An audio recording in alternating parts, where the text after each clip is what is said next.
अस्सलाम वालेकुम to all of you. और आपको पता है मैं आज सुबह सुबह जब सोकर उठा तो मैंने पहली चीज़ क्या देखी। भाई मैंने ये देखा कि मेरे मामा और पापा दोनों आपस में टॉम एंड जेरी की तरह लड़ रहे थे। और इन दोनों की लड़ाई की वजह पता है कौन थी? वो थी हमारी काम वाली, जो पता नहीं आज सुबह 9 बजे कहाँ से नाजिल हो गई। हालांकि मामा ने उसको कहा हुआ है कि बहन 11 बजे हमारे घर सफाई करने के लिए आया करो, लेकिन नहीं, वो तो आज सुबह 9 बजे आ गई क्योंकि उसको तो फसाद कराना था हमारे घर। सही पकड़े हैं। तो बस हुआ कुछ यूं कि पापा ने गैराज में गाड़ी लाकर खड़ी कर दी। तो मामा ने कहा कि आपसे 2 मिनट भी सब्र नहीं हुआ, मैंने गैराज की सफाई करवानी थी और आप फौरन गाड़ी लाकर यहाँ पर खड़ी कर दिए। तो पापा ने कहा कि मैं वापस ले जाता हूँ गाड़ी, लेकिन इसमें इतना गुस्सा करने की क्या ज़रूरत है, इंसान आराम से भी कोई बात कर सकता है या नहीं कर सकता। तो खैर मामा पापा के ये झगड़े चल रहे थे और मैं खामोशी से वहाँ पर खड़ा होकर ये सारा कुछ सुन रहा था। तो खैर पापा गाड़ी पर तो कहीं चले गए, लेकिन जाते जाते उन्होंने मुझसे कहा कि मुलेली इधर आओ। मैंने कहा जी पापा। तो पापा ने कहा कि घर के ऊपर जो 2 लाइटें हैं ना, ये साफ़ करनी है तुमने। ये जिम्मेदारी मैं तुम पर लगा कर जा रहा हूँ। मैं 1 घंटे बाद जब वापस आऊँ तो ये दोनों लाइटें मुझे चमकती हुई नज़र आनी चाहिए, ठीक है? ठीक है। मैं अंदर आ गया और मैंने बड़ी सी सीढ़ी लगा ली जो हमने कुछ ही दिनों पहले ख़रीदी है। और सीढ़ी लगाकर मैंने हसान भाई को और हारिस भाई को आवाज़ें लगाई कि हसान भाई ये सीढ़ी पकड़ लें, मैंने ये लाइटें साफ़ करनी है। हारिस भाई कौन बोल रहा है? ये सीढ़ी गिर जाएगी, पकड़ लें नीचे से आकर। लेकिन नहीं, मैंने मामा से कहा कि मामा ये दोनों किधर हैं? मामा ने कहा कि बेटा मुझे नहीं पता किधर हैं, आप आराम आराम से बस साफ़ कर लो। लेकिन मामा को ये थोड़ी पता था कि मुझे एक हाथ से लाइटें साफ़ करनी है और दूसरे हाथ से मोबाइल पकड़ना है। लेकिन खैर मैंने आहिस्ता आहिस्ता पहले वो लाइट साफ़ की जो सामने आपको नज़र आ रही है, और उसके बाद मैं अपनी सीढ़ी खींच कर इस लाइट की तरफ ले आया था और अब ये लाइट मैं साफ़ कर रहा था। और आपको पता है मैंने ऊपर जाकर देखा तो हारिस भाई फर्श पर बैठकर ये पाइप काट रहे थे। मैंने कहा हारिस भाई ये आप क्या कर रहे हैं? मैं आपको नीचे से आवाज़ें दे रहा हूँ कि मेरी सीढ़ी पकड़ लें, मेरी सीढ़ी पकड़ लें, लेकिन आपने तो मुझे कोई जवाब ही नहीं दिया। और ये पाइप, ये हारिस भाई किस चीज़ का पाइप है ये? तो हारिस भाई ने मुझे ये बताया कि इससे पर्दे टाँकने हमने। हालांकि हारिस भाई की आज तबीयत भी कुछ ठीक नहीं है, हल्का हल्का इनको बुखार हो रहा था, लेकिन फिर भी हारिस भाई काम कर रहे थे। और पता है मामा ने क्या बोला? मामा हारिस भाई को काम करता देखकर कह रही थी कि घर शिफ्ट करने में सबसे ज़्यादा मेहनत तो मेरी इस बच्चे ने की है। मैंने कहा मामा हमने भी तो इतना कुछ किया है, आपने हमारी मेहनत को कैसे रद्दी कर दिया? तालियां होनी चाहिए यार हमारे लिए। मामा ने कहा कि नहीं, जितनी मेहनत हारिस ने की है हसान ने और तुमने तो बिल्कुल नहीं की। मैंने कहा वाह मामा, अगर काम करते करते हमें बुखार नहीं हुआ और हमारी तबीयत ख़राब नहीं हुई तो क्या इसका मतलब ये है कि हमने कोई मेहनत ही नहीं की? तो मामा ने कहा कि नहीं मैं नोट कर रही हूँ, तुम और हसान तो सोकर ही 11-12 बजे उठते हो। मैंने कहा मामा इस टाइम घड़ी पर देखें क्या टाइम हो रहा है। मामा ने घड़ी की तरफ देखा और कहा कि हाँ देख रही हूँ 9 बजे अभी, लेकिन सिर्फ आज ही 9 बजे उठे हो तुम, और वो भी पापा के डंडे की वजह से, वरना तुम और हसान कहाँ उठते हो 11 बजे। मैंने कहा ठीक है मामा, मैंने और हसान भाई ने कोई काम नहीं किया, जितना काम किया आपके इस बड़े बेटे ने किया है। तो खैर मामा कहती नहीं भाई सबसे ज़्यादा काम तो मैंने किया है, नज़र नहीं आ रहा तुम्हें? मामा, मैंने कहा मामा आपने तो घर शिफ्ट करते हुए काम नहीं किया, आपकी तो सारी ज़िंदगी कामों में ही गुजर गई है। हर वक्त मामा कभी आटा गूंथती हुई मुझे नज़र आती हैं, कभी बर्तन, कभी कपड़े, और कभी दरवाजे, और कभी खिड़कियाँ, और बस क्या बताऊँ आपको। अरे बस कर, रुलाएगा क्या? खैर ये जो सामने किंग टॉक्स पड़ा हुआ आपको नज़र आ रहा है ना, ये मैंने हर खिड़की के बाहर और दराजों के अंदर कर दिया है। हालांकि कल रात को मुझे एक कॉकरोच नज़र आया था दराज के अंदर, इसी वजह से मैंने ये सारे कैबिनेट्स को और खिड़कियों को किंग टॉक्स से साफ़ करने की कोशिश की है। और मैंने मामा को बताया मामा ये जब रोटियां बना रही हैं ना, इसके नीचे वाले कैबिनेट के अंदर मैंने कॉकरोच देखा था। मामा ने कहा कौन से वाले कैबिनेट में? ये क्या बात हुई? मैंने कहा मामा जिसमें आपने चमचे और कांटे रखे हुए उस कैबिनेट में।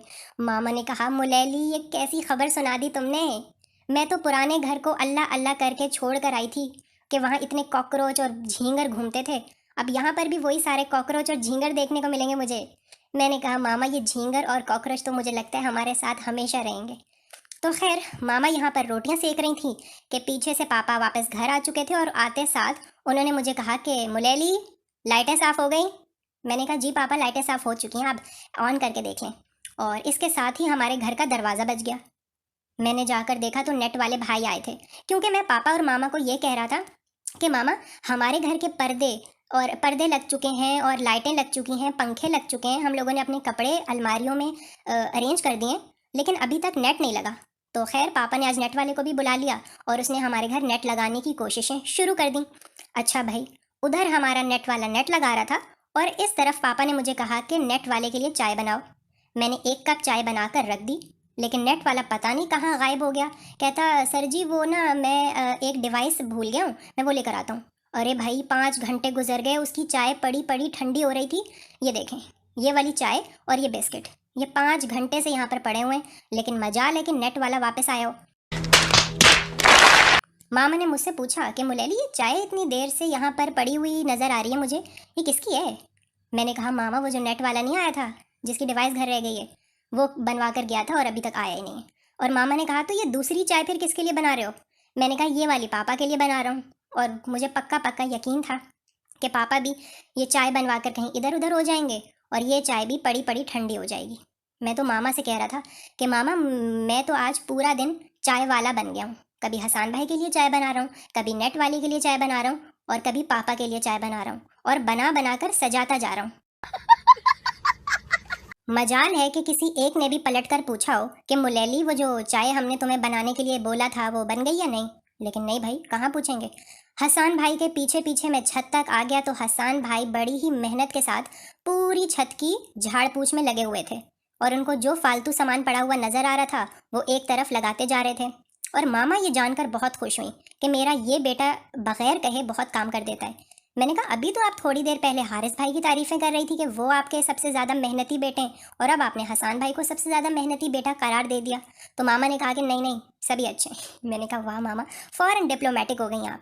और आपको पता है मैंने हसान भाई से बोला कि हसान भाई ये वाले कॉर्नर में जो मिट्टी पड़ी हुई है ये तो आपने उठाई नहीं, और अरे वो भी तो है। तो हसान भाई ने कहा कि हाँ हाँ मैंने उस तरफ से झाड़ू लगाना शुरू की थी और अब मैं आहिस्ता आहिस्ता इस तरफ आता जा रहा हूँ। मैंने कहा हसान भाई अगर मेरे लायक कोई खिदमत हो तो बताएं मुझे। तो हसान भाई ने कहा कि हाँ हाँ है, क्यों नहीं है खिदमत तुम्हारे लायक। वो जो सामने टोकरी पड़ी हुई है वो उठाकर लाओ ज़रा मेरे पास। मैंने टोकरी उठाई, इसमें से इतनी बदबू आ रही थी। मैंने कहा हसान भाई छत से कौन कौन से मुर्दा जानवर मिले हैं आपको जिनकी लाशें आपने इस टोकरी के अंदर डाली हैं? हसान भाई ने कहा कि मरे हुए मेंढक, झींगर और वो नहीं होते लंबे लंबे जो बारिशों में निकलते हैं, पता नहीं क्या, हाँ केचुए, वो इन सब की लाशें भरी हैं मैंने इसमें। मैंने कहा हसान भाई आप तो बड़ा ही ख़तरनाक काम कर रहे हैं, लाशें गिरा रहे हैं जानवरों की। तो खैर हर बंदा कोई ना कोई काम कर ही रहा था और जब हम लोग थक हार कर आज वापस अपने पुराने घर में आ गए थे, पता है क्यों? क्योंकि अभी हम लोग आखिरी रात इस घर में गुजारेंगे। वहाँ पर बेड वगैरह लग तो गए हैं लेकिन यहाँ पर कुछ सामान हमारा रहता था, तो इसलिए हम लोग घर वापस आ गए थे पुराने वाले।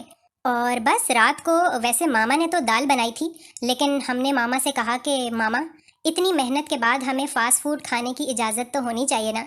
मामा ने कहा कि अच्छा भाई कर लो, ऑर्डर ही करना होगा ना तुम लोगों ने कुछ। हमने कहा जी जी। तो खैर फिर हमने पिज़्ज़ा और कोका कोला ऑर्डर कर ली थी। हसान भाई ने कोक को गर्म पानी में रख दिया और मुझसे कहने लगे कि इसको हिलाते जाओ। मैंने कहा हसान भाई ये कोका कोला गर्म पानी में मिक्स करके कौन पीता है? हसान भाई ने कहा कि मिक्स करने का नहीं कह रहा, बस इसको गर्म पानी में डबो दो ताकि इसका टेम्परेचर थोड़ा ठीक हो जाए, ये ना हो कि हमारा गला वगैरह ख़राब हो जाए। तो खैर मैं इसको हिलाता जा रहा था। मैंने अपने लिए पिज़्ज़ा ऑर्डर किया था लेकिन हसान भाई और हारिस भाई ने जिंगर बर्गर ऑर्डर किए थे। तो खैर हम लोगों ने डिलीवरी वाले भाई को बोला कि आप हमारे घर आकर बेल मत बजाना क्योंकि हमारे पापा रात को जल्दी सो जाते हैं, आपने बेल बजाई तो वो जाग जाएंगे। लेकिन पता है डिलीवरी वाले ने एक नहीं दो दो बेल बजा दी और हमें इतना शदीद गुस्सा आया, हसान भाई की तो आंखें लाल हो गई कि इसको मना भी किया था कि बेल नहीं बजानी लेकिन इनको इंस्ट्रक्शन समझ नहीं आती। और खैर उसने हमें ऑर्डर ठीक दे दिया, जो जो चीज़ें मंगवाई थी वो दे दी और हुआ वही जिसका हमें डर था। पापा की आंख खुल गई और पापा ने अपने कमरे से बाहर आकर कहा कौन आया था इतनी रात को? हमने कहा पापा वो हसान भाई को पता है, मुझे नहीं पता। अरे झूठ बोल रहा है। हसान भाई को पापा ने आवाज़ दी, हसान नीचे आओ, ये इतनी रात को कौन आया था? हसान भाई ने कहा कि वो पापा हमने मामा से पूछा था, इसने अपने लिए जिंगर ऑर्डर किया और मैंने अपने लिए नहीं मैंने मुलेली को पता है।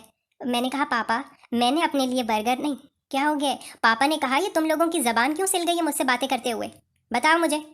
खैर पापा को हमने फिर बता दिया कि पापा 2 अदद हमने जिंगर मंगवाए हैं और एक पिज़्ज़ा मंगवाए, वही खा रहे थे। तो पापा ने कहा कि अच्छा ठीक है, तुम लोगों को मैं कल सुबह 7 बजे उठाऊंगा, देखना ज़रा फिर तुम लोगों को रात को कैसी अच्छी नींद आती है, सो जाओ सारे के सारे। खैर पापा से डांट खाने के बाद हमने पिज़्ज़ा खाया और उसके बाद हम लोग सो गए थे। क्या बात है? सो बस यही थी मेरी आज की वीडियो। और अगर आपको मेरी ये वीडियो अच्छी लगी है तो मेरी इस वीडियो को लाइक करें, लेकिन ज़्यादा ज़रूरी बात यह है कि मेरे चैनल को सब्सक्राइब करें। प्लीज सब करा सारा खबर। और मैं आपसे मिलूँगा अब अपनी नेक्स्ट वीडियो में, जो कि होगी मेरे नए घर से। तब तक के लिए खुदा हाफिज़ और अपना बहुत ख्याल रखें और शब खैर।